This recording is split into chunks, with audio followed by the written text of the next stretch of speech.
జై మాతా మైసమ్మ తల్లి.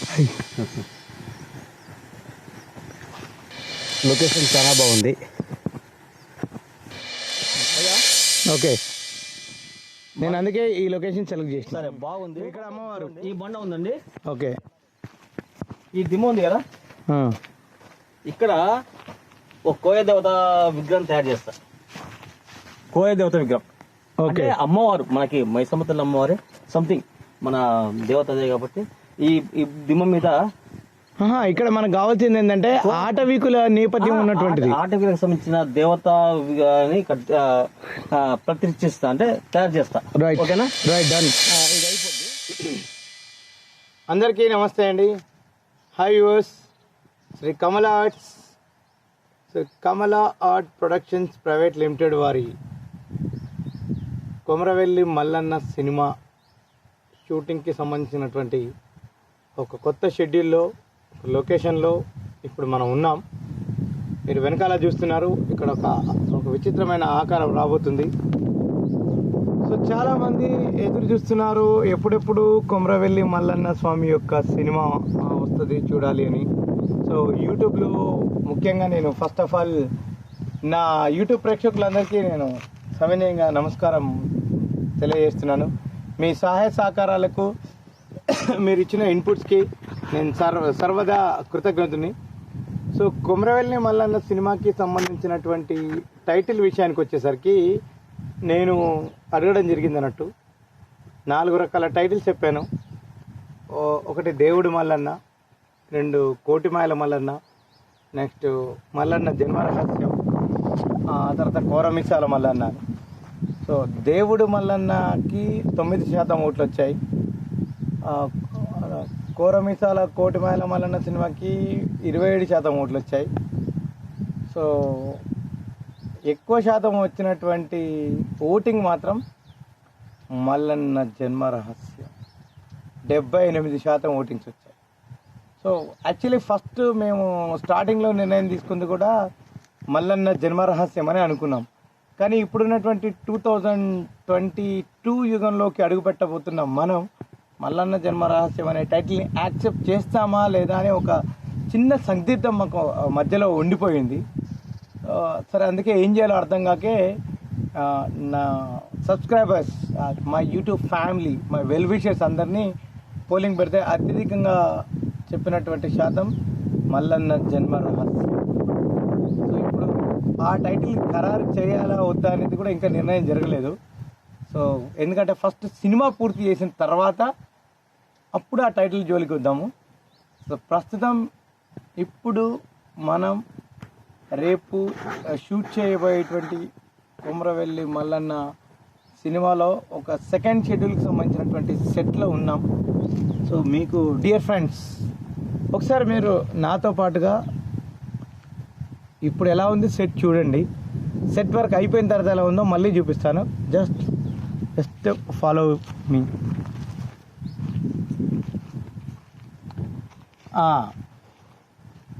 ఈ లొకేషన్ ఎక్కడో కాదండి, కొమరవెల్లి లోపలే. ఇప్పుడు మేము షూట్ చేసేటువంటి ఈ లొకేషన్ కూడా కంప్లీట్గా కొమరవెల్లి. ఈ కొమరవెల్లి మల్లన్న సినిమా 80% టోటల్ కొమరవెల్లిలోనే సెట్లు వేసి చేయడం జరిగింది. సో ఇంకా కొన్ని ముఖ్యమైనటువంటి సన్నివేశాల కోసం అని చెప్పి యూనిట్ అవుట్డోర్ వెళ్ళవలసినటువంటి పరిస్థితి వచ్చింది. ప్రస్తుతం ఈ షెడ్యూల్ బహుశా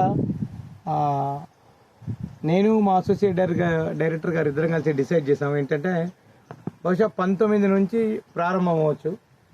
19, 20 అక్కడ నుంచి మొదలుపెట్టి కంటిన్యూగా డిసెంబర్ 2022 6వ తేదీ వరకు రెగ్యులర్ షెడ్యూల్ అనేది మేము డిజైన్ చేయడం జరిగింది. సో ఇప్పుడు ఈ సినిమాలో చాలా పెద్ద పెద్ద టెక్నీషియన్స్ అందరూ పనిచేస్తున్నారు. వాళ్ళందరూ కూడా మల్లన్న స్వామి పట్ల అపరిమితమైనటువంటి భక్తి ప్రపత్తులు కలిగినటువంటి వాళ్ళే. సో ఇప్పుడప్పుడే వాళ్ళ పేరు అధికారికంగా వాళ్ళ నోటి నుంచే మీరు వింటే బాగుంటుంది. నేను ఇప్పుడే అధికారికంగా చెప్పదలుచుకోలేదు, ఎందుకంటే వాళ్ళు కూడా మల్లన్న భక్తులు కాబట్టి వాళ్ళ ఇండివిజువల్గా వాళ్ళ ఇన్నర్ ఫీల్తోని ఈ సినిమా గురించి వాళ్ళు ఏమనుకుంటున్నారు, ఈ సినిమాలో ఎట్లా వాళ్ళు ఈ కొమరల్లి మల్లన్న సినిమాతో ట్రావెల్ చేయాల్సి వచ్చింది, సో ఎలా ఈ సినిమాలోకి ఎంటర్ అయ్యారు, వాళ్ళ అనుభవాల్ని మీరు వాళ్ళ నోటి నుంచే వింటే బాగుంటుంది అనేసి నా యొక్క అభిప్రాయం. So dear viewers, Komaravelli Mallanna సినిమాని మీరందరూ ఆదరిస్తారని, మీరందరూ ఆదరించే విధంగా తీర్చిదిద్దడానికి నేను నా యూనిట్ అహర్నిశలు మేము శ్రమిస్తున్నాము. సో ఇక్కడ మా మిత్రులు సిద్దిపేట నుంచి ఒక సంవత్సర కాలంగా గత 2 సంవత్సరాలుగా ఈ సినిమా కోసం నాతో ట్రావెల్ చేస్తున్న వాళ్ళు చాలామంది ఉన్నారు. వాళ్ళ గురించి వాళ్ళ ఇంటర్వ్యూలు కూడా నేను మీకు తొందరలో పెట్టబోతున్నాను. వాళ్ళల్లో ఒకరెవరు అంటే సిద్దిపేట శ్రీనివాస్ గారు, సో దెన్ తర్వాత కుమార్ మిట్టపల్లి. సో మొదటి నుంచి అసలు ఈ సినిమా తీయమని నన్ను ప్రోద్బలం చేసింది మిట్టపల్లి కుమార్ గారే.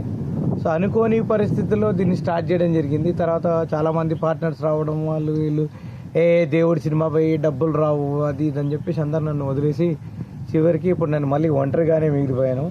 సో అయినా సరే భగవంతుడి మీద, అందులో కోరమీసాల కోటి మాయల కొమరవెల్లి మల్లన్న మీద పరిపూర్ణ విశ్వాసం ఉంది కాబట్టి నేను ధైర్యం చేసి అడుగు ముందుకేసాను. దానికి టెక్నీషియన్స్ కానివ్వండి, కళాకారులు కానివ్వండి, సో ప్లస్ అట్లాగే మన లోకల్ పీపుల్ కానివ్వండి, తర్వాత ప్లేస్ పరంగా కానివ్వండి, పోలీస్ డిపార్ట్మెంటల్ కానివ్వండి, అట్లాగే పోలీస్ డిపార్ట్మెంట్ వాళ్ళతో పాటుగా ఆలయ అధికారులు ప్లస్ పూజారులు అందరి సహాయ సహకారాలు నాకు ఎల్లవేళలా వాళ్ళ నుంచి సహాయ సహకారాలు అందుతున్నాయి కాబట్టి ధైర్యం చేసి నేను ఈ సినిమాను ముందు చేయడానికి వెళ్తున్నాను. So my YouTube channel family members అందరికీ నేను మళ్ళొకసారి మీకు చేతులెత్తి నమస్కరిస్తున్నాను.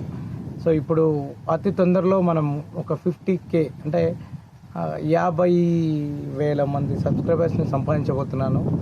నిజంగా ఒకసారి శ్రీ కమల ఆర్ట్స్ ఛానల్ని మీరు పరిశీలిస్తే మీకు ఎవరికి అర్థం కాని ఒక అద్భుతమైన విషయం తెలుస్తుంది. ఏంటంటే ఈ ఛానల్ ప్రారంభించబడి 8 సంవత్సరాలు అవుతుంది. 8 సంవత్సరాల కాలంలో జస్ట్ 50,000 మంది ఉండడం ఏంది అనేది ఒక షాక్. సో దాని గురించి చెప్పాలంటే ఇంతకుముందు కూడా చెప్పాను, మేము ఈ సినిమా కోసం ఇంకొక సెట్ వేసాం, ధనకోట మైసమ్మ తల్లి. అది మీరు అందరూ చూశారు కదా. 7 సంవత్సరాలుగా నా యూట్యూబ్ ఛానల్ బ్లాక్ అయిపోయింది. కారణం ఏంటంటే నా ఆ ఈమెయిల్ ఐడి కానివ్వండి, పాస్వర్డ్ కానీ అవన్నీ నాకు కోల్పోయాను, నా దగ్గర లేవు, దొరకలేదు. చాలా వెతికాను, ఎక్స్పోర్ట్స్తో ట్రై చేశాం. నేను అనుకున్నా ఎవరో ఛానల్ని హ్యాక్ చేశారు కావచ్చు, మేబీ దానివల్ల ఫోన్లే అని. అందులో 11 వీడియోస్ మాత్రమే ఉండేవి, అగ్గిదేవుడు మల్లన్న. దాని తర్వాత ఈ సెట్తో పాటు ఆ సెట్ జరుగుతున్నప్పుడు అమ్మవారు పరిపూర్తిగా తయారైన తర్వాత అమ్మవారు కళలో కనిపించి చెప్పింది అన్నట్టు, బాబు నీ ఛానల్ ఎటు పోలేదు, నీ ఛానల్ నీకే ఉంది నాయన. అంటే నేను నమ్మలేదు అసలు, ఇది ఎట్లా పాసిబుల్ అసలు. సో మరి అమ్మ ఎక్కడుంది అని చెప్పి నేను అమ్మవారిని అడగడం జరిగింది. అయితే నీ పాత పుస్తకాలలో ఉంటుందంటే నేను చాలా వెతికాను, 1 నెల వెతికాను, 2 నెలలు వెతికాను, దొరకలేదు. నేను అనుకున్నా నా భ్రమ కావచ్చు, ఎన్నో వస్తాయిలే లైట్ తీసుకున్నా, కానీ అమ్మవారి మీద ఏమి నాకు అనిపించలేదు. దాని తర్వాత ఏమైందంటే మేము ప్రతి సంవత్సరం ఇంట్లో మల్లన్న స్వామికి ఖచ్చితంగా పట్నాలు బోనాలు వేయడము, తర్వాయి అనేది ఖచ్చితంగా మా ఇంటి ఆచారమా పెద్దలు పెట్టింది, కంటిన్యూగా చేస్తున్నాం. సో ఈ సంవత్సరం కూడా పోయిన సంవత్సరం అంటే 2020లో, నాట్ 21, 2020లో మల్లన్న స్వామికి మేము పట్నాలు వేద్దామని అనుకుంటున్న క్రమంలో ఏం జరిగిందంటే మా నాన్నగారు సున్నం వేస్తున్న క్రమంలో వీడన్నీ పాత పుస్తకాలు తీసుకుంటాడని చెప్పి పుస్తకం తీసి పారేశాడు. నేను అప్పుడే ఏదో పని మీద వెళ్ళి అంటే సిద్దిపేటకి వెళ్ళి సామాన్ తీసుకొని వచ్చి, పూజ సామాన్ అవన్నీ తీసుకొని వచ్చి చూసేసరికి ఏ పాస్వర్డ్ గురించి అయితే నాకు అమ్మవారు కళలో కనిపించి చెప్పిందో, ఓ సినిమాలలో ఉన్నట్టుగా ఒక మిరాకిల్, ఒక అద్భుతం, ఆ పాస్వర్డ్ మా నాన్నగారు ఇసిరేసినటువంటి పుస్తకం ముందు అలా ఓపెన్ అయింది. ఆ పాస్వర్డ్ తీసుకొని టకా ఫోన్ చేస్తే ఒక వేరే అమ్మాయి దగ్గర ఉంది. సో మళ్ళీ ఆమెకు ఫోన్ చేసి వాళ్ళ హస్బెండ్ వచ్చిన తర్వాత ఫోన్ చేసి నానా తతంగాల వాళ్ళు కన్విన్స్ చేసి ఫైనల్గా వాళ్ళు కూడా యాక్సెప్ట్ చేసి వచ్చిన ఓటీపీలు అని చెప్పి నా ఛానల్ నాకు ఇచ్చారు. వెరీ సూన్ ఆ దంపతులని నేను పెట్టబోతున్నాను, మేము ముందుకు చూపిస్తాను. వాళ్ళకు కూడా సన్మానం చేయాలని నాకు కోరిక ఉంది. సరిగ్గా ఛానల్ వచ్చిన 1 సంవత్సరానికి నాకు 50,000 సబ్స్క్రైబర్స్కి నేను చేరువయ్యాను. ప్రోగ్రామ్స్ అన్నీ చేద్దాం అనుకున్నాను, కానీ ఉన్న డబ్బులన్నీ సినిమాలో పెట్టి అందరూ నన్ను వదిలేసి నేను ఒక్కనైపోయి, సో ఆ తర్వాత లాక్డౌన్ రావడము, తర్వాత డబ్బులు లేకపోవడం, ఇంకా సినిమా కష్టాలు ఉంటాయి కదా, అన్నీ అనుభవించాను. సో ఇప్పుడు ఒక గట్టి పట్టుదలతో ఏది ఏమైనా సరే ఈసారి కొమరవెల్లి మల్లన్న సినిమా పూర్తి చేయాలని ఒక దృఢ సంకల్పంతో ఉన్నా. సో దానికి ముఖ్యంగా నా సంకల్పం సక్సెస్ కావడానికి మీ అందరి బ్లెస్సింగ్స్, సో నేను గెలవాలని మీ అందరి సహాయ సహకారాలతో కూడుకున్నటువంటి ఒక బ్లెస్సింగ్ ఉంటే చాలు. సో వెరీ సూన్ ఎప్పటికప్పుడు కొమరవెల్లి మల్లన్న సినిమాకి సంబంధించినటువంటి అప్డేట్స్ శ్రీ కమల ఆర్ట్స్ ప్రొడక్షన్స్లో మీకు నేను అందిస్తూనే ఉంటాను. సో సర్వదా శతదా మీ ఆదరాభిమానాలు కోరుకుంటూ కొమరవెల్లి శ్రీనివాస్. నమస్తే ఫ్రెండ్స్, నమస్తే.